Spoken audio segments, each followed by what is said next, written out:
Welcome to the first week of June and hopefully the start of your summer. I'm Alan Arnold, and you're listening to the Ransomed Heart podcast. Now, I hope each month you've been receiving the Ransomed Heart newsletter. These are amazing writings from John about kingdom-related topics, and we have one out every month. The previous month has been on union with God, and so we wanted to partner our podcast on that same theme. So what you're about to hear is part one of a two-part series we originally aired in February of 2017 called Union with God. And union with God is so important because it's really the epicenter of our Christian life. Oneness with God is the goal. And so in this first of the two-part series, John explores how can we overcome what gets in the way as we cultivate a deep and growing union with God. Here's John.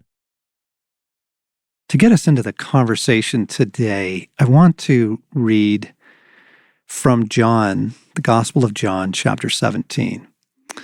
Jesus is praying to his Father, but he's doing it publicly, audibly, so that it would be recorded, so that down through time, we would have the benefit of listening in on Jesus and his Father, listening into what Jesus was praying for, particularly as he was about to pass the mission on to the church, particularly as the events were changing from the incarnational presence of Christ in Palestine to the presence of the risen and ascended Christ in all of our lives and the global experience of Jesus. So here's what he says. He's praying and he says, Father, I will remain in the world no longer, but they are still in the world, and I'm coming to you.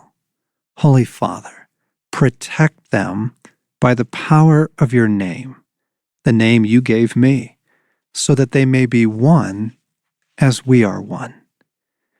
And then a little later in verse 20, he carries on, my prayer is not just for the believers who are right here with me. I pray for all those who will believe in me through their message. So this is everyone, all Christians, that all of them may be one, Father, just as you are in me and I am in you. May they also be in us, so that the world may believe that you've sent me. I've given them the glory that you gave me, that they may be one as we are one, I in them and you in me. May they be brought to complete unity, to let the world know that you sent me and have loved them, even as you have loved me.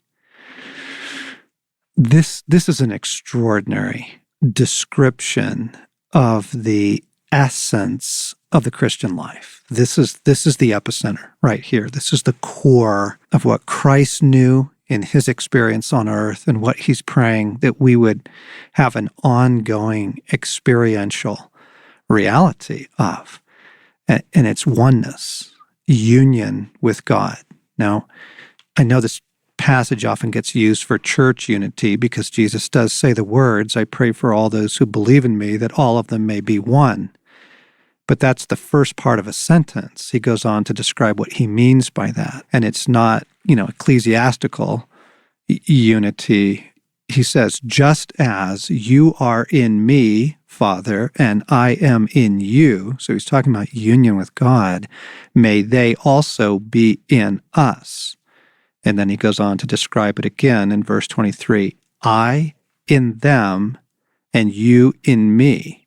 So Jesus is describing something here that as you delve into this, as you explore the realities of it, is just going to blow your mind. He's talking about oneness of being, a unity of being with God. Jesus, earlier in the Gospels, part of what gets him crucified is he says, I and the Father are one. So there's a union that we can understand between Jesus and the Father, right? God is one. They are so intimate and so thoroughly a part of their exchanged being. They are one. They have a oneness, a union. And this is what Jesus is praying for us. In fact, what's extraordinary is he adds the phrase complete union. May they be brought to complete union with us. Again, not union in the body of Christ, although that's a good thing. Not church unity. That's not what he's describing here. He's using his own union with God, the Father, to describe the union that he's praying for us. And the phrase that he uses here is complete union, or perfectly one, perfectly united with me.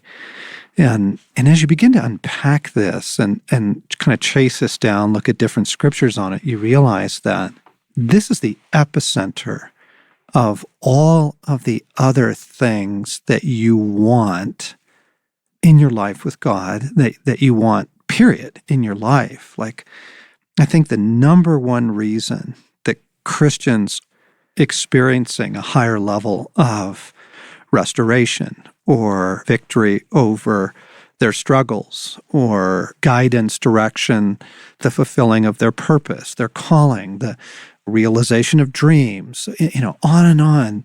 The number one reason is they're not approaching those things out of union with God. I forget who started the phrase, the road to hell is paved with good intentions. It's a rather startling phrase, but what it's trying to say is, look, this isn't just about being a good person.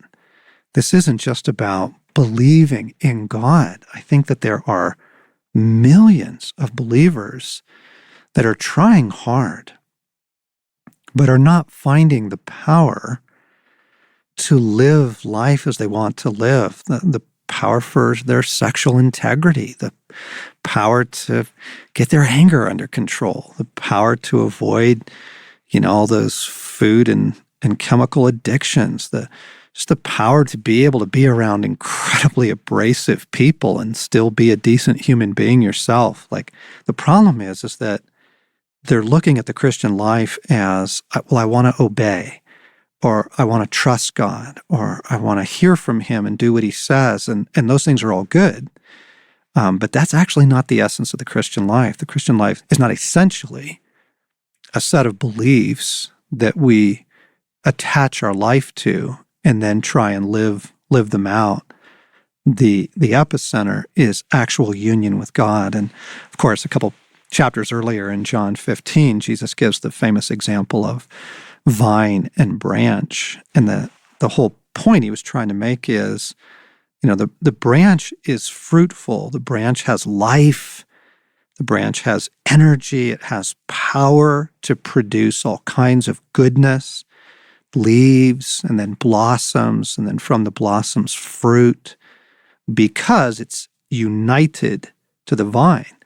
But as soon as you disconnect that branch from the vine, it's not going to go well for that branch. It's going to dry up. And I think for me, one of the most dramatic examples of this is the healing of the sick.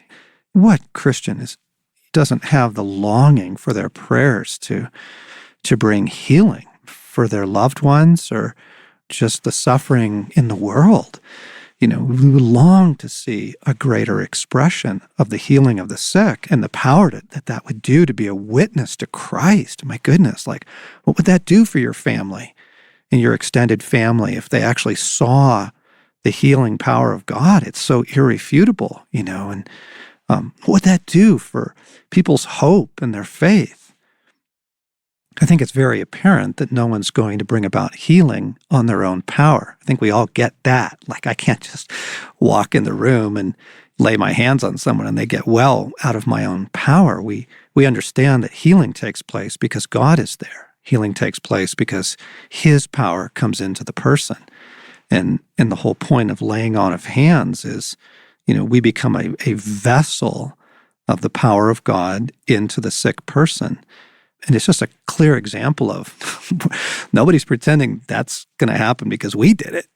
It's only going to happen because God is there. And so we're talking about the essential nature of the Christian experience is finding that your actual life, your being, your existence is developing a deeper and deeper union with the actual life, being, and existence of Jesus Christ and God our Father. I was reading in Oswald Chambers, and he says the salvation which comes from God means being completely delivered from the self-life, the independent life. And here's the important phrase, and being placed into perfect union with Him. Okay, so the goal is perfect union. That's right out of John 17. Completely one. Okay, not tangentially one, not occasionally one, not circumstantially one, but completely one. And Paul unpacks this powerfully in Romans 6, 7, and 8 when he talks about being united with Christ in His death, united with Him in His resurrection. And then in Romans 7, he says, you died with Christ so that you may be joined to Him. You died to the law so that you may be united to Christ. And in 1 Corinthians 6, where he's talking about our sexuality in particular, and he's saying, man, don't unite yourself to a prostitute or a sexually trafficked person. Don't unite yourself to anyone sexually outside the marriage covenant.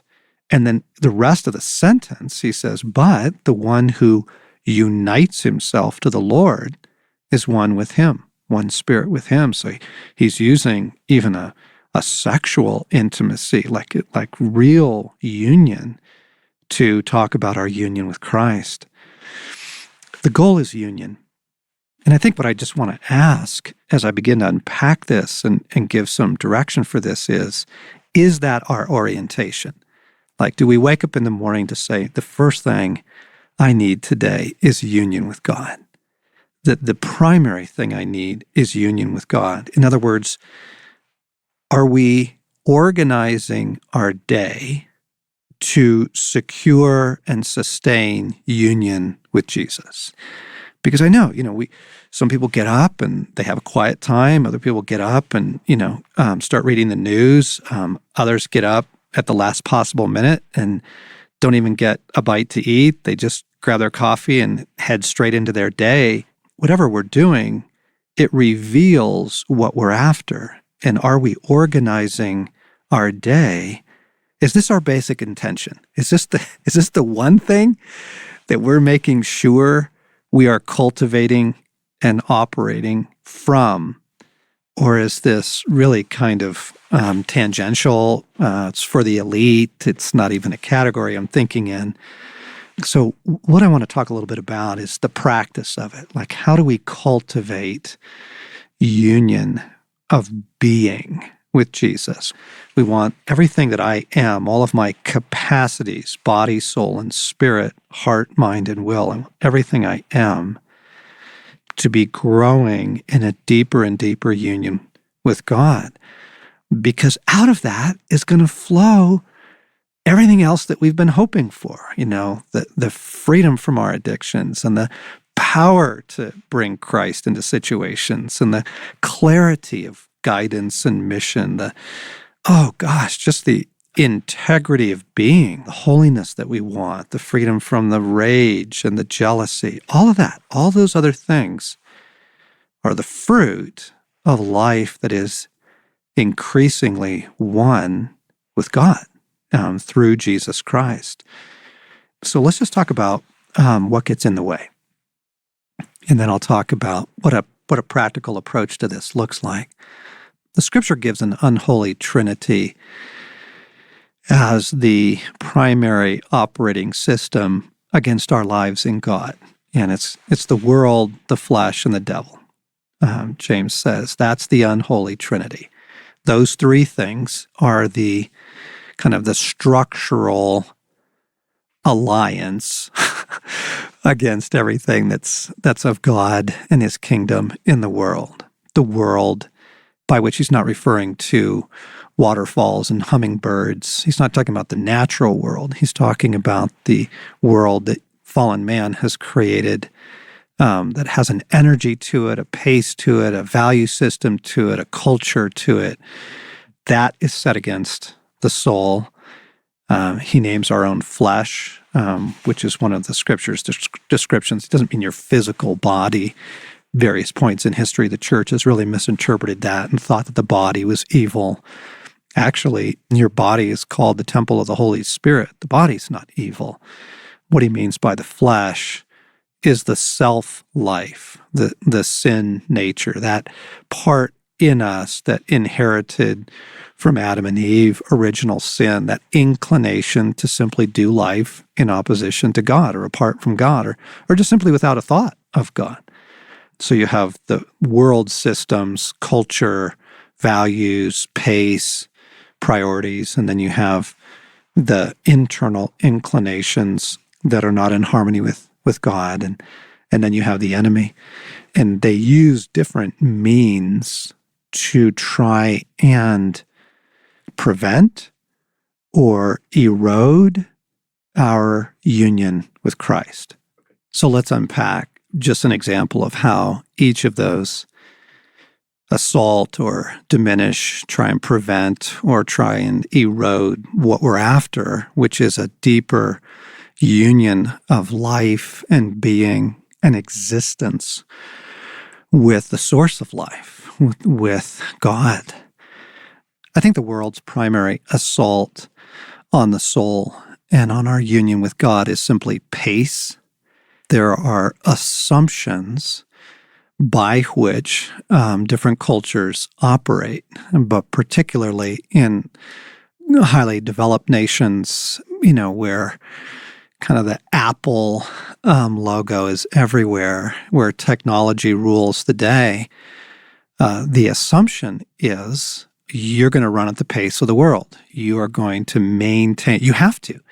I mean, if you want to keep your job, if you want to have the competitive edge, if you want to just keep up with soccer and music lessons and school programs and church programs and email and texts and all the things that are going on, you have to run at an insane pace. And what that conveniently does, why that's diabolical, is that it cuts off your union with God. You have absolutely no time to cultivate a deeper union with Him. And I'm not just referring to, I need to pray more, or, I need to have a quiet time. Those things are helpful if those things are in the service of union with God. But if those are just more activities, they actually end up wearing you out. So, the world gets us on a hamster wheel, and we find it very, very difficult to get off. In fact, if you try and get off the hamster wheel, you will be seen as a freak.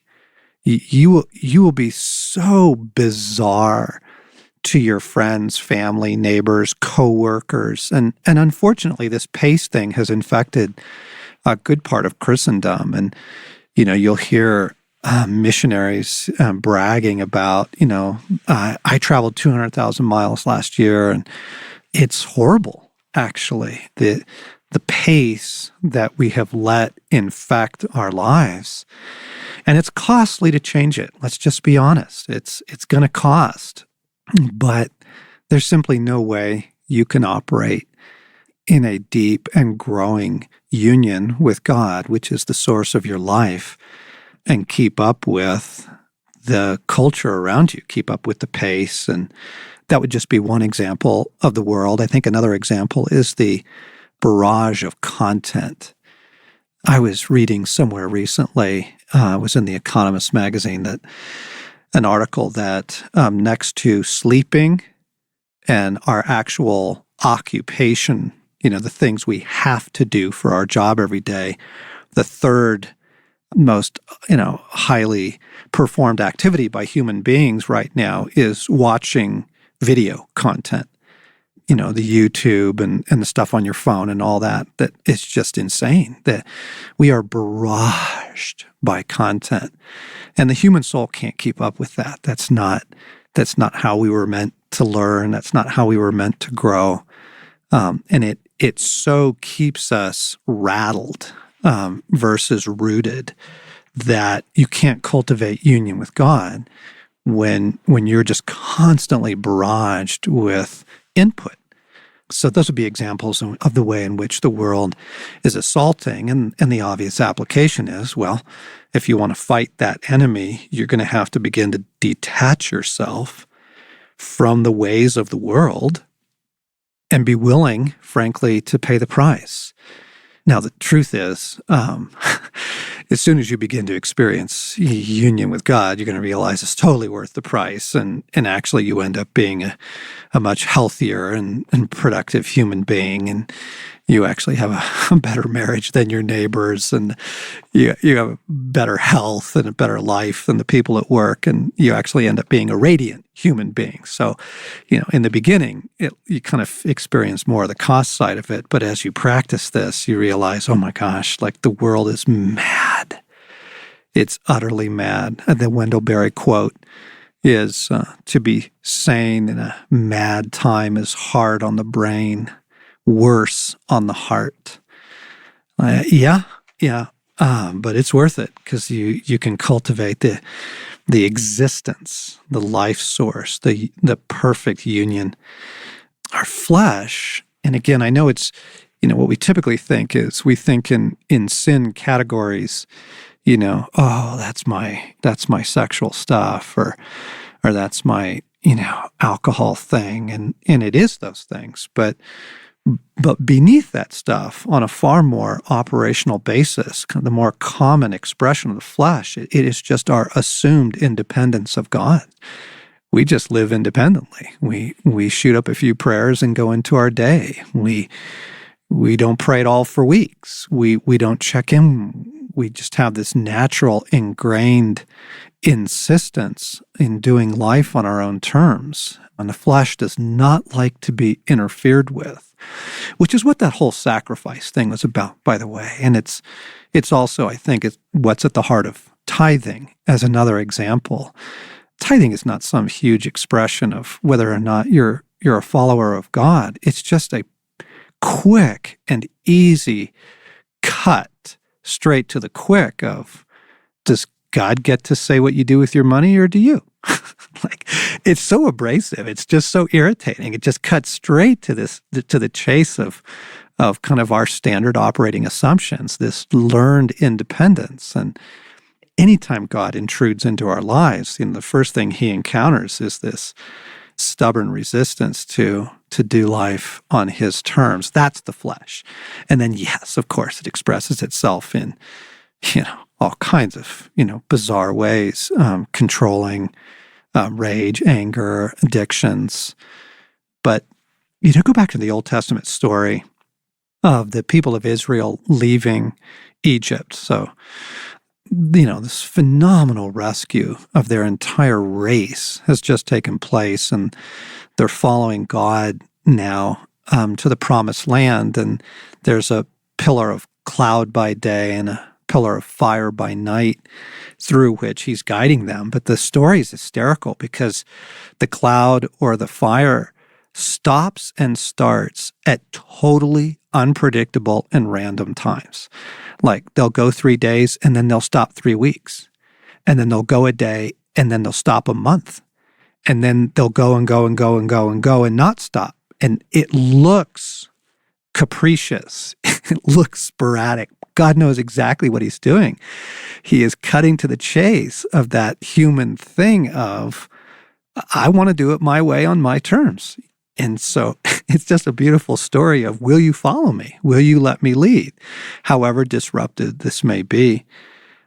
The other way that the flesh gets into the way of union with God, I think, is where we turn for life. Just where we turn for comfort, where we turn for solace, where we turn for a little something. I mean, you get home at the end of the day and you're fried. What's your natural tendency? What do you do with your fried? Very few of us make the intentional practice of, when I get in the door at night, the first thing I do is turn on worship and sit down and just let go of my entire day and rediscover my union with God. Some of us do. But most of us head to the refrigerator, we open a bottle of wine, we turn on television, you know what your stuff is. Like, we distract, we medicate, we anesthetize, and the reason that gets in the way of union with God is that you're seeking your life outside of Him. The things that bring you life are not primarily God and His kingdom. And so the world, the flesh, and then the enemy. And the enemy will, it really is an unholy trinity because the three work together in cahoots with one another. Enemy attacks our intimacy with Christ in every way he can, often through accusation. You aren't in union with Christ. He's far away. It's one of his favorite ones. You're far away. It's another one of his favorite ones, making us feel disqualified from a life united to God. And then just the assaults that come in that cloud our perception of the living God. Like Paul says, in our Father, we live and move and have our being. Like, God is literally the reality all around us. But very few people perceive that. Very few people actually perceive the presence of the living God with them in their car, in their office, as they lie down at night. And the enemy's just fogging, veiling, clouding, kind of what we'll call shell shock or fog of war. You have all the specific attacks, but mostly it's just a numbness to the presence of God. And the good news is, friends, those three things are fairly easily dismantled, actually. If you will say to yourself, you know what? I know that what I need is union. It is an actual sustaining, united being with God. I know I need that. I need His life in me. I need His love in me. I need His power flowing through me. I need His mercy. I need His comfort. I need an actual bonding with God. I know I need that. Then you can begin to make some pretty simple choices to organize your day and your week, where you can turn the world out. You can crucify the flesh. You can shut the enemy down. Friends, I hate to stop here, but we need to. The truth is, this is so important, and it's so dense, it's so thick, that we just need to pause, let that sink in, think about that, and take this up in our next podcast with part 2. You've been listening to the Ransomed Heart podcast with John Eldredge, talking about union with God, talking about Jesus' prayer that we be perfectly one in our being with Him, with the living God.